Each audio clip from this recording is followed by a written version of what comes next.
Perkenalkan, nama saya Marai Sinaga. Saya dari kelas B, jurusan Pendidikan Vokasional Teknik Elektro tahun angkatan 2019 dari Universitas Sultan Ageng Tirtayasa. Di video kali ini, saya akan menjelaskan mengenai pengelolaan laboratorium dan bengkel. Selamat menonton. Yang pertama, saya akan menjelaskan tentang manajemen operasional. Apa itu manajemen operasional? Manajemen operasional itu sendiri adalah manajemen proses konversi dengan bantuan fasilitas seperti tanah, tenaga kerja, modal, dan manajemen masukan atau input yang diubah menjadi keluaran berupa barang maupun jasa atau layanan. Nah, di dalam manajemen operasional ini terdapat tempat kerja, yaitu sebuah tempat di mana setiap orang akan bekerja atau sedang bekerja dan menggunakan waktu untuk bekerja, atau bisa disebut tempat orang biasanya bekerja untuk memperoleh keuntungan atau upah dalam hubungannya dengan pekerjaan itu, termasuk tempat atau bagian dari sebuah tempat di bawah penguasaan pemberi pekerja. Yang selanjutnya, saya akan menjelaskan mengenai manajemen perbaikan berkelanjutan.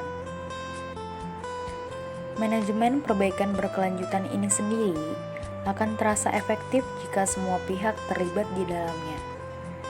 Semua pihak yang terlibat diikutkan untuk melakukan diskusi dalam memutuskan suatu masalah.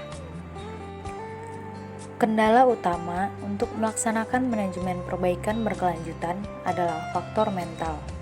Orang yang pertama kali melaksanakan manajemen perbaikan berkelanjutan akan merasa tidak nyaman. Mereka akan merasa kebiasaan mereka diubah secara mendadak. Seiring dengan berjalannya waktu, mereka akan memahami tentang manajemen perbaikan berkelanjutan dengan sendirinya. Sedangkan jenis kegiatan yang di dalamnya melibatkan orang banyak, diperlukan adanya suatu manajemen.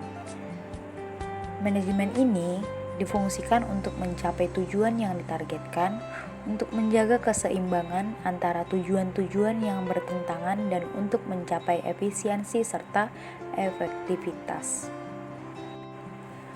Berdasarkan konsepnya, manajemen ini dibagi menjadi 6 konsep utama.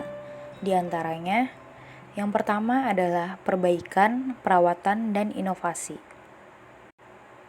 Yang kedua, ada orientasi proses atau hasil.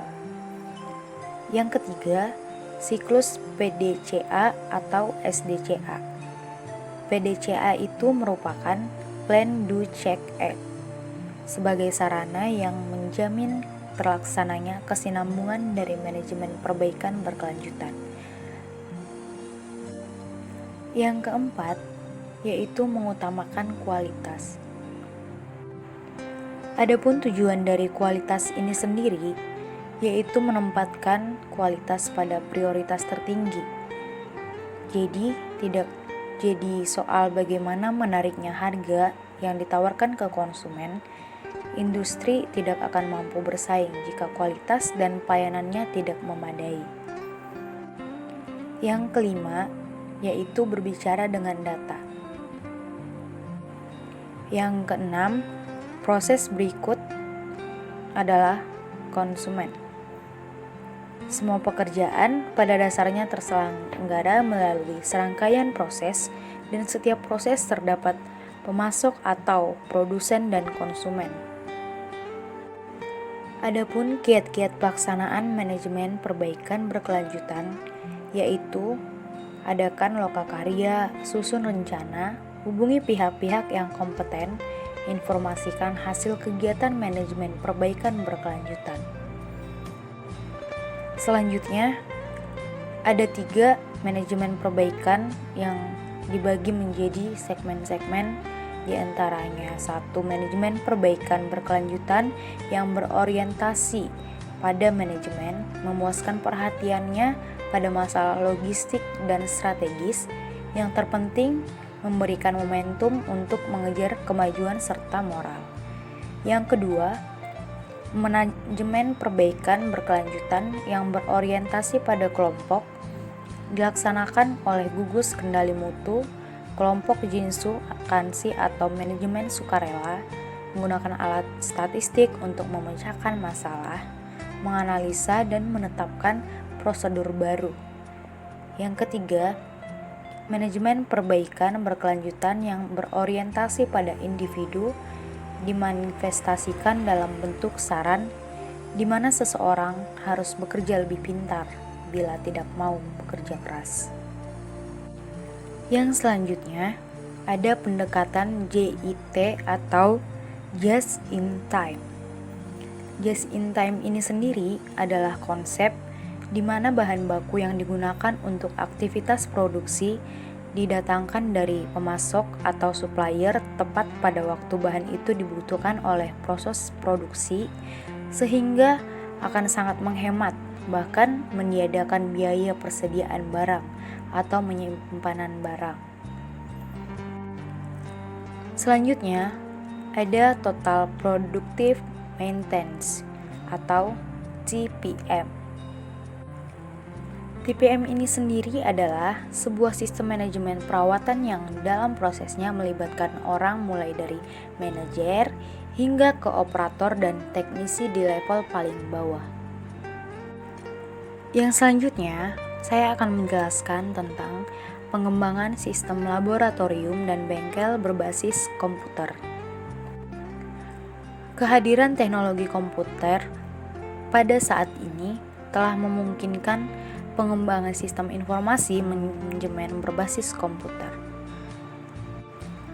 Penggunaan teknologi komputer ini ada manfaatnya, yaitu kemudahan dalam menyimpan data, mengorganisasi dan melakukan pengambilan terhadap berbagai data.